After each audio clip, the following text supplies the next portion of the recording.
오늘 하나님 말씀 로마서 6장 3절에서 4절 말씀을 같이 봉독을 했습니다. 오늘 성령 강림 주일이죠. 이 앞에 보면은 무슨 색깔이에요? 빨간색이죠. 그래서 이 전통이 깊은 그 미국 교회 같은 경우는 이렇게 성령 강림 주일날 이렇게 빨간색 같은 거 이렇게 입고 오시고 그래요. 오늘 이렇게 보니까 몇 분이 입고 오신 것 같고, 여러분 저도 보이세요? 빨간색 어디 있어요? 여기 있죠, 여기 있죠, 여기. 이 포인트를 딱 줬잖아요, 그렇죠? 오늘 성령의 능력이 오늘 우리와 함께 하시는 줄로 믿습니다. 우리 성령 강림 주일날 이런 시를 한번 읽어보면 참 좋겠다라는 생각을 해봅니다. 이 시를 읽어주실 텐데 우리 읽어주세요. 예. 몇 번이죠? 5번이죠? 예, 5번입니다. 방문객, 사람이 온다는 건 실은 어마어마한 일이다. 그는 그의 과거와 현재와 그리고 그의 미래와 함께 오기 때문이다. 한 사람의 일생이 오기 때문이다. 부서지기 쉬운, 그래서 부서지기도 했을 마음이 오는 것이다. 그 갈피를 아마 바람은 더듬어 볼 수 있을 마음, 내 마음이 그럼 그 바람을 흉내낸다면 필경 한 대가 될 것이다. 그래요, 감사합니다. 굉장히 유명한 시입니다. 굉장히 유명한 시, 여러분 잘 아시는 그런 시일 겁니다.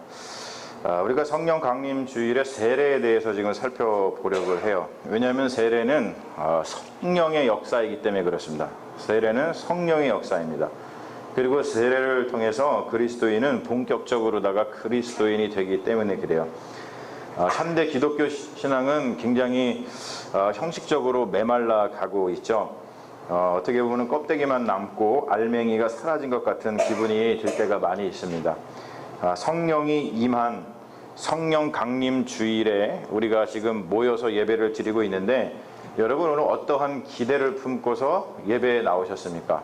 우리가 정말로 성령 강림 주일에 대한 기대를 품고 있다면, 오늘 성령 강림 주일인데 얼마나 하나님께서 우리에게 은혜를 베풀어 주실 것인가 라는 그 기대가 가득 찬 마음으로다가 아침에 일어나서 가슴 설레는 마음으로다가 교회를 나오는 게 사실은 맞는 말이에요. 그런데 여러분 어떻게 오셨어요? 그냥 주일이니까 보다, 그러니까 아침에 일어나셔가지고 오늘은 또 왜 이렇게 덥냐 그러면서 더우니까 교회를 갈까 말까, 교회에 가면 에어컨이 틀어져 있을까 아니면 안 틀어져 있을까, 그런 이런저런 걱정에 의해서 교회를 그냥 아무런 이렇게 기대 없이 오시는 그런 경우도 있습니다. 지금 위에서 시인이 말하고 있죠. 사람이 온다는 것은 실은 어마어마한 일이다. 여기에는요, 이 정현정 시인, 정현정 선생님의, 이분이 지금 80살이시거든요. 많이들 아실 겁니다. 지금 한국에서 현존하는 시인 중에 가장 훌륭하시고 유명하신 분 중에 한 분인데, 이 정현정 선생님의 말투가 굉장히 그대로 담겨 있는 그런 문장이에요. 제가 말씀드린 적이 없는 것 같은데 이분이 제 선생님이십니다. 그래가지고 이분이 제가 한국에서 학교 다닐 때 제가 이제 시인으로서 등단하는데 신문에 이렇게 시도 실어주시고 또 추천해서 시도 실어주시고, 그리고 제가 이제 북문과 대학원에서 공부를 할 때 저를 이렇게 제자로 뽑아주셔가지고 이분 밑에서 제가 이제 공부를 했어요. 그래서 이것을 보면서 이게 이제 제가 미국에 와서 있으면서 쓰신 시라 제가 사실은 한국에서 읽지 않은 시인데, 이 시를 제가 보고서는 굉장히 많이 웃었습니다. 왜냐하면 저 시에는요, 그 선생님의 그 익살스러운 어떤 표정과 그리고 선생님의 어떤 말투가 저게 다 담겨 있거든요. 특별히 저게 어마어마한 이런 말 할 때 그 선생님 굉장히 순진하시고 굉장히 익살스러우신데 그러한 표정이 저게 다 드러나는 것을 제가 보면서 굉장히 저 시를 읽으면서 선생님을 많이 생각을 했습니다. 자, 그런데 이 정현종 시인의 시 중에는요, 이 시 말고 굉장히 유명한 시가 또 하나 있죠. 섬이라고 하는 시가 있습니다. 무슨 시냐면은 사람들 사이에 섬이 있다, 그 섬에 가고 싶다. 이 짧은 섬이라고 하는 시는 두 구절로 되어 있잖아요. 너무나 짧아가지고 사실은 이 시를 누군가가 많이 쓰는데 이 시를 쓰더라도 로열티를 못 받으신다 그래요. 너무 짧아가지고 로열티가 없대요. 근데 이 시는 뭐냐면 현대인의 삶을 표현한 그런 시죠. 사람들 사이에 섬이 있는 것처럼 현대인들은 굉장히 외롭게, 외딴 섬에서 사는 것처럼 외롭게 살아갑니다. 외롭다 보니까 마음속에는 사람에 대한 갈망이 간절해요. 그런데 한편으로는 그 섬에 가는 것이 쉽지가 않죠. 왜냐하면 사람들에게 다가가는 게 어렵기 때문에 그렇습니다. 무섭기 때문에 그래요. 감당하기 벅차기 때문에 그렇습니다. 한 사람이 오는 것은 실로 어마어마한 일이기 때문에 그렇습니다. 그 어마어마한 일을 감당하느니 그냥 외롭게 사는 것이 낫다라고 생각을 한다는 것이죠. 그래서 현대인은 갈수록 외로움에 몸부림을 칩니다. 그게 우리 현대인들의 인생의 딜레마입니다. 한 사람이 오는 게 어마어마한 이유는 그 사람이 올 때에 그 사람의 과거와 그 사람의 현재와 그 사람의 미래가 함께 오기 때문에 한 사람이 우리에게 오면은 그 사람의 어떠한 인생의 어떠한 조그만 한 부분만 우리가 취할 수 있는 것이 아니고 그 일생이 전부 오기 때문에 그렇습니다. 그래서 누군가와 사귐을 갖는다는 것, 누군가의 친구가 된다는 것은 그 사람의 과거와 현재와 미래를 공유하게 된다는 뜻입니다. 여러분 생각해 보세요. 정말로 어마어마하게 버거운 그러한 일이죠. 근데 그러한 일이 어떻게 가능할까? 이렇게 어마어마한 일인데 어떻게 그렇다면 사람이 사람과 만나서 이렇게 사귐을 가지고 친구가 될 수 있을까? 되게 이제 불가능하다고 생각을 하죠. 불가능하다고 생각하는 사람은 상대방에 대한 마음을 닫아버리고 그냥 섬처럼 삽니다. 그래서 외롭죠. 대부분 이렇게 살아요. 그런데 시인은 어떻게 그 어마어마한 일을 가능하게 하는 신비로운 그 방식을 우리에게 알려주고 있죠. 오늘 그 시를 보면은 뭐라고 나오냐면 하나 넘겨봐 주세요. 거기 보면은 바람이라는 이야기를 해요. 우리가 바람의 마음을 흉내낸다면 불가능하지도 않다는 이야기를 하고 있죠. 여러분, 바람의 마음이라는 게 무엇입니까? 바람의 마음이라고 하는 것은 한 사람의 마음을 바람처럼 섬세하게 그리고 부드럽게 어루만지면서 이해해 주는 것을 이야기합니다. 자, 바람은 우리가 지금 이야기하고 있는 것처럼 바람은 우리를 상하게 하지 않아요. 하지만 우리의 온 존재를 어루만집니다. 그리고 바람은 없는 듯이 우리의 존재 안으로 들어옵니다. 그리고 바람은 막 뭔가 채워지지 않는 것 같은데 우리 안을 가득 채웁니다. 그런 바람의 마음을 우리가 지닐 수만 있다면 한 사람과의 만남은 고통이 아니라 필경, 저기서 얘기했듯이 환대가 될 것이라는 거예요. 여러분, 우리는 성령이 무엇인지를 잘 몰라요. 그러나 성령 강림절을 전하고 있는 사도행전을 보면은 성령을 갖다가 바람에 비유를 하고 있죠. 뭐라 그러냐면 사도행전 2장 3절에 호련히 하늘로부터 급하고 강한 바람 같은 소리가 그들이 앉은 온 집에 가득했다라고 이야기를 합니다. 그렇게 바람 같은 성령이 예수를 따르는 이들에게 임했을 때에 그들에게는 어떠한 변화가 일어났습니다. 그 변화는 너무나 강력했어요. 그래가지고 주변의 사람들을 당황하게 만들었습니다. 심지어 조롱까지 받았습니다. 여러분, 너무나 황당한 일을 하면은 그 일을 보면서 당황하기도 하지만 아이고 뭐 그런 일이 있을 수 있어, 저거 사기 아니야? 라고 하면서 저 사람들이 새술에 취해서 그래 라고 하면서 대낮에 술 맞은 사람처럼 그렇게 이야기를 할 정도로다가 오해를 받기도 합니다. 그 말은 뭐냐면 성령의 임재로 인한 사람들의 변화는 이처럼 강력한 임팩트를 가지고 왔다는 것이죠. 여러분, 그것을 능력이라고 이야기를 해요. 능력이라는 것은 헬라어로다가 두나미스라고 이야기를 합니다. 두나미스가 바로 우리가 잘 알고 있는 다이너마이트의 어원이죠. 능력은 강력한 폭발력을 가지고 있습니다. 한 형태를 그냥 놔두지 않고 그것을 부순 다음에 다르한 형태로다가 바꾸는 것이 능력입니다. 그러한 능력의 성령을 받으니까 초대교회의 성도들에게 나타났다는 거예요. 이것을 예수의 사건에 적용을 해보면 성령 강림, 성령의 임재는 그리스도인들이 비로소 예수의 과거와 예수의 현재와 예수의 미래를 자신들에게 오는 그 어마한 일을 온 생명으로다가 받아들이게 되었다는 것을 의미합니다. 바람의 마음, 성령의 마음은 여러분 이렇게 온 마음, 온 생명을 다해서 그 사람을 받아들이는 환대를 창조해낸다는 거예요. 현대 그리스도인들이 예수를 믿는다고 하면서도 교회를 다니면서도 여전히 외로운 섬처럼 사는 이유, 우리가 예수를 믿는다고 하면서도 세상을 바꾸는 그러한 두나미스, 능력, 다이나마이트와 같은 그런 능력을 나타내지 못하는 이유가 어디 있느냐? 그 이유는 바로 본격적으로 그리스도인이 되는 첫 관문인 세례가 무엇인지를 우리가 진지하게 생각해 보지 않기 때문이라는 것이죠. 세례란 무엇인가? 여러분, 스스로에게 세례가 무엇인지 질문을 해보신 적이 있습니까? 또는 여러분 누군가에게 세례가 뭐예요? 라고 질문을 받아보시거나, 아니면 여러분들이 여러분 주변에 있는 신앙의 선배들한테, 아니면 저를 찾아오셔서 목사님 또는 신앙의 선배, 권사님, 장로님, 집사님, 세례가 무엇인지를 좀 가르쳐 주세요. 내가 세례를 받긴 받았는데 세례가 무엇인지를 정확하게 알기를 원합니다. 여러분, 이런 질문을 해본 적이 있습니까? 우리가 그냥 교회를 다니다가 세례 받아야 돼,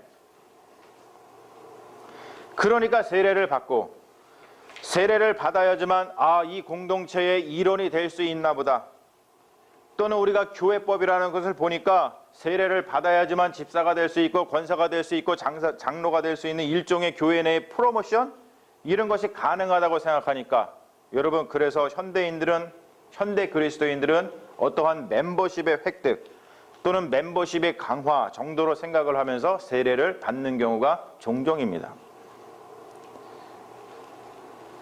게다가 요즘에는요, 자기가 받은 세례에 대해서 이렇게 한번 생각해보고 갱신할 수 있는 기회도 별로 없어요. 왜 그렇죠? 교회마다 세례 받는 이가 드물어요. 새로운 그리스도인들이 탄생하지 않고 교인의 수평이동이 심합니다. 여러분, 이것은 마치 뭘 의미하냐면은 아기의 탄생이 없는 시골과 같다는 거예요. 교회가 아기의 탄생이 없는 시골과 같이 변해가고 있다는 것이죠. 그리고 귀농하는 인구만 늘어나는 거예요. 근데 여러분 한번 상상해 보세요. 그 적막했던, 정말로 아기가 탄생이 없었었는데 아기가 새로 생명이 탄생을 했을 때에 거기에는 무엇이 넘쳐요? 생동감이 넘쳐납니다. 야, 우리 마을에 아기가 태어났구나. 그러면서 인생에 대한 환희, 생명에 대한 경외, 그리고 생명에 대한 책임감, 이런 것들이 넘쳐나는 법입니다. 그래서 세례 예식이 적어도 1년에 한 번 부활주일에 있어야 그 예식에 우리가 다 같이 참여하면서 세례받은 이들을 축하하면서 내가 받은 세례에 대해서도 다시 한번 생각하면서 우리의 세례를 갱신할 수 있는 기회를 우리가 갖는 거예요. 그러나 여러분, 요즘에 각 교회는 이러한 풍경을 보기가 너무나도 힘듭니다. 여러분, 이건 우리 모두 교회의 과제입니다. 우리 교회만의 과제가 아니고요, 지금 모든 교회의 과제가 돼버렸어요. 세례란 무엇인가? 여러분, 형식적으로 우리가 알고 있죠. 세례라고 하는 것은 몸을 갖다가 물속에 잠그거나, 또는 머리에 물을 붓거나, 또는 몸과 머리에 이렇게 어떠한 물을 갖다가 뿌리는 그런 행위를 이야기를 합니다. 특별히 침례교에서는 몸을 물속에 잠그는 방식을 고수하고 있죠. 그래서 그것을 표현하기 위해서 침례라고 하는 용어를 사용하는 것을 강조합니다. 그러나 여러분, 대부분 기독교 전통에서는 침례, 이렇게 몸을 담궜다 빼는 것보다는 물을 갖다가 머리에 이렇게 붓는 방식을 사용을 해요. 성경에 보면은 세례라고 하는 거, 몸을 씻고 다시 회개하는 방식에 대해서 3가지가 나오죠. 스프링클, 그리고 pour, 그리고 immerse. 이 3개가 다 우리가 세례를 받는 방식입니다. 근데 여러분, 세례는 이러한 형식을 이야기하는 게 아닙니다. 우리가 세례를 그러한 형식으로 잘못 알고 있다는 것이죠. 세례는 그러한 형식이 아니라 예수 그리스도의 사건과 관련된 운명을 말합니다. 예수 그리스도의 사건과 관련된 운명을 세례라고 이야기를 해요. 마가복음 10장에 보면요, 예루살렘 입성을 앞둔 예수님이 자기들에게 무엇인가를 주시기를 원하는 그 제자들, 특히 야고보하고 요한이 주님 나라가 임하시면 저한테 오른자리 하나 주세요, 저한테 왼자리 하나 주세요, 그래서 같이 영광 받게 해주세요. 이렇게 구할 때에 예수님이 그들에게 이런 말씀을 하십니다. 우리 다 같이 한번 읽어볼까요? 시작. 너희는 너희가 구하는 것을 알지 못하는도다. 내가 마시는 잔을 너희가 마실 수 있으며 내가 받는 세례를 너희가 받을 수 있느냐? 여러분 아시죠? 지금 예수님이 어디로 향해 가고 계시는 거예요? 예루살렘으로 가시는 중이에요. 예루살렘으로 지금 간다는 것은 뭐냐면 주님이 지금 예수님이 죽음과 고난과 죽음을 향해 가시는 중이라는 겁니다. 그런데 오늘 말씀을 보면 저 이 마가복음의 말씀을 보면 예수님은 그러한 상황으로 고난과 죽음의 상황으로 나아가시면서 그거를 지금 내가 뭐 받는다? 세례를 받는다라는 것을 표현을 하고 있습니다. 즉 예수님은 고난과 죽음을 향해 가시면서 그것이 세례받는 것이다. 즉 뭐냐면은 거기에 푹 잠기는 것이다. 내가 거기에 휘말려 빠져드는 것이다 라고 하는 말씀을 하십니다. 세례라고 하는 것은 바로 이겁니다. 예수 그리스도의 삶과 죽음, 바로 이러한 십자가 사건, 예수 그리스도의 사건과 연결되는 것이 세례라고 하는 것이죠. 그래서 여러분 세례라고 하는 것 제가 적어왔어요. 여러분 잘 기억해 주세요. 세례는 단순히 교회의 멤버십을 갖기 위한 입단 의식이 아니라 뭐라고 써 있어요? 예수의 고난과 죽음의 시면, 그 말할 수 없는 신비, 그리고 예수님께서 겪으셨던 그 현실, 고난과 죽음과 부활과 이 모든 현실, 거기에 휘말린다는 개념입니다. 이걸 영어로다가 be swamped라고 얘기를 합니다. 여러분 swamped이 뭐예요? swamp. 늪이죠, 늪. 거기에 들어가 한번 빠지면 어떻게 돼요? 빨려 들어갑니다. 나오기도 힘들어요. 세례는 바로 이런 거예요. 우리는 여기서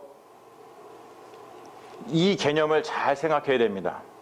세례가 예수의 사건에 휘말리게 하는 것이다 라고 하는 이 용어에 여러분 주목할 필요가 있습니다. 이거를 모르면 세례의 의미를 우리가 완전히 잘못 오해하는 겁니다. 장현정 시인의 방문객을 패러디해서 세례를 표현하면 이런 것이 되겠죠. 제가 적어왔어요. 세례란 실은 어마어마한 일이다. 그것은 예수 그리스도의 과거와 현재와 그리고 미래가 함께 오기 때문이다. 예수의 사건에 휘말려 들어가는 것이기 때문이다. 그런데 그래요, 여러분. 현대인들은 무언가에 휘말려 사는 인생을 굉장히 두려워하고 힘들어합니다.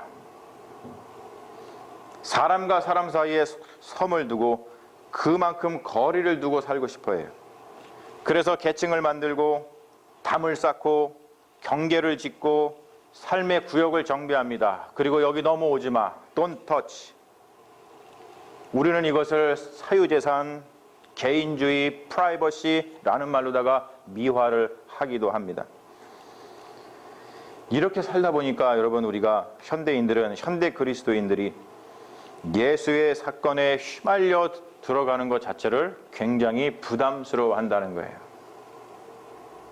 근데 여러분 오늘 말씀을 보면 또 우리가 읽은 시를 보면 바람의 마음을 갖는다면 한 사람이 오는 그 어마어마한 일이 무엇이 된다 그래요? 필경 환대가 될 수 있듯이 여러분 우리가 성령을 받는다면 예수의 사건에 휘말려 들어가는 그 세례가 우리에게는 완전히 다른 의미로 다가온다는 것이죠. 실제로 사도행전을 보면, 복음서를 보면 실제로 초대교회 그리스도인들이 그랬습니다.